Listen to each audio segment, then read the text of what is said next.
अस्सलामुअलैकुम, मेरा नाम डॉक्टर आयशा है और मैं आपके सामने हाजिर है एक न्यू टॉपिक के साथ। आज का जो हमारा टॉपिक है वो है antenatal care for twin pregnancy. उससे पहले हमारे चैनल को लाइक, सब्सक्राइब और शेयर करना ना भूलें। अपार्टमेंट नंबर स्क्रीन पे चल रहा है। चलिए अपने टॉपिक की तरफ आते हैं। ट्विन प्रेगनेंसी का मैंने आपको पहले भी पिछली वीडियो में काफी डिटेल बताई है कि उसकी क्या क्या टाइप्स होती हैं, कैसे एक अवल होती है, उसके साथ दो सैक से दो बच्चे अलग से होते हैं, यानी एक अवल से दोनों को ब्रेस्ट पैक या फिर एक अवल है और दो एक ही सैक है उसी में दोनों बच्चे पैकिंग, ये टाइप आ जाती है। मोनोक्रोनिक, मोनोम्योटिक आ जाती है। इसी तरीके से जो मैंने आपको पहले बताया मोनोम्योटिक डाइक्रोनिक, यानी कि दो सैक अलग से। इसी तरीके से आ जाता है डायम्योटिक डाइक्रोनिक, मतलब दो अपनी अपनी प्लेसेंटा है और अपने अपना सैक है। इस तरह से इसकी डिवीजन हुई होती है। इसमें सबसे डेंजरस जो होता है वो होता है एक अवल और एक सैक जिसमें बेबी प्रेजेंट है, मोनोक्रोनिक मोनोम्योटिक जिसको कहते हैं।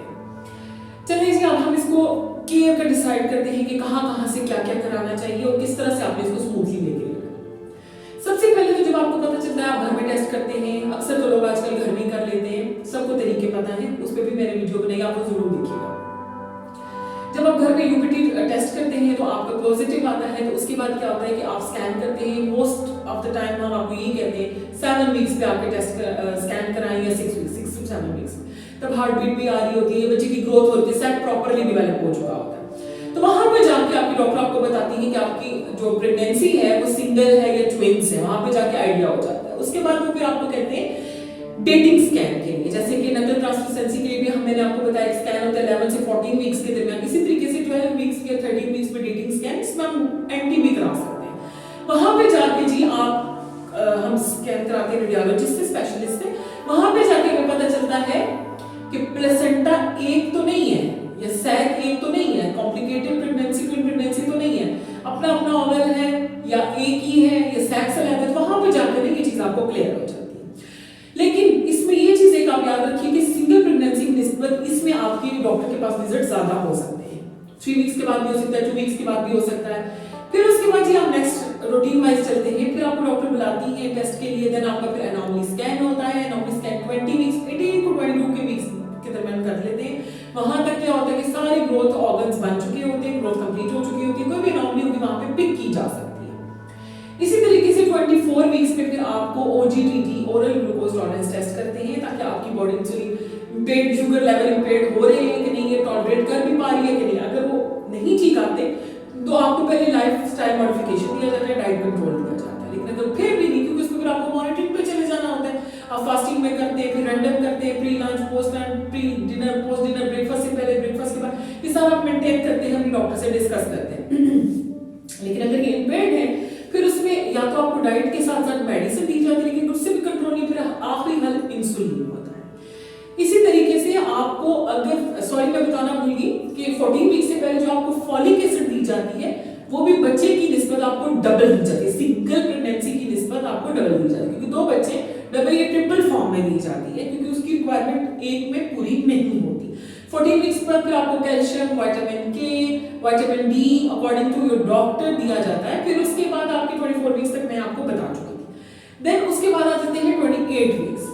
इस तरह की प्रेगनेंसी यानी ट्विंस में हर चीज जल्दी जल्दी हो रही होती है और इसमें चांसेस भी होते हैं कि आपके बीपी के भी चांसेस होते हैं सेकंड ट्राइमेस्टर के बाद, या फिर शुगर के भी चांसेस होते हैं, जिस तरह की हमने OGTT कराया।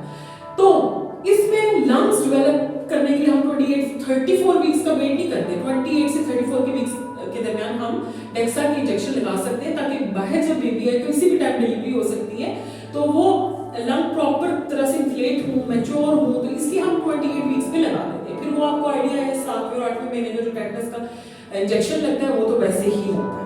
आपकी हर मंथ या 3 या 2 weeks according to your HP अगर 10 से कम है तो वो आपकी डॉक्टर आप रिपीटेडली कराती हैं, आपकी उसके अकॉर्डिंग आयरन मेंटेन करके, लेकिन आपने iron rich, calcium rich, vitamin D के और vitamin C, vitamin E rich food भी साथ साथ लाजमी लेना है। और हर चीज की amount as compare to single थोड़ी सी डबल होती है, थोड़ी सी ज्यादा होती है, और आपको फूड भी उस अकॉर्डिंग कहा जाता है कि आपने इस तरह से लेना है।